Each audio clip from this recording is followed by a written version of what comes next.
The fifth day of the first test between India and England at Headingley began on a somber note as players from both sides wore black armbands to honour former India spinner Dilip Doshi, who passed away on Monday, June 24th in London following a cardiac arrest. A minute's silence was also observed before play resumed, paying tribute to one of India's most respected left-arm spinners.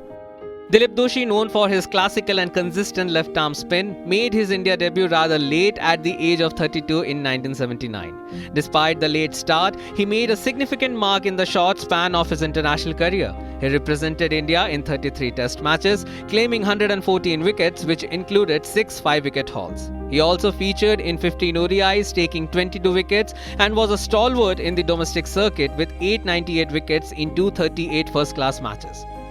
Doshi's contribution to Indian cricket, especially during an era dominated by pace-friendly pitches, remains commendable. Interestingly, this was the third occasion in this test match where players wore black armbands. On day 3, the teams paid their respects to David Lawrence, the former England fast bowler, who died aged 61 after battling motor neuron disease. Lawrence was a trailblazer in his own right, having been one of the few black cricketers to represent England in the early 90s.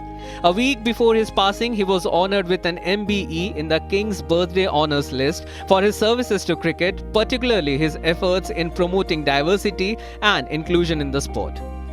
Earlier on day 1, players observed a moment of silence and wore black armbands to mourn the victims of the tragic Ahmedabad air crash which took place on June 12th. The accident involved a Boeing 787-8 Dreamliner headed for London, which crashed shortly after takeoff, killing 274 people, including 181 Indians and 53 British citizens.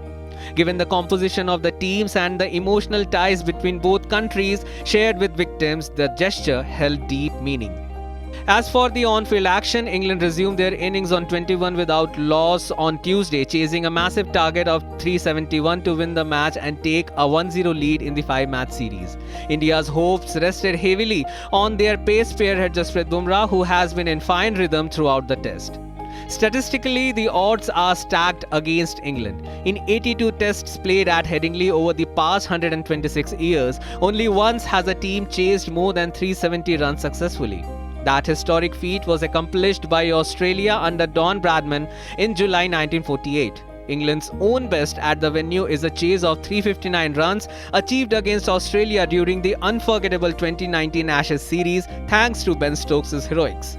With the backdrop of multiple tributes and a high-stakes match unfolding, Day 5 at Headingley promises both emotional depth and thrilling cricket.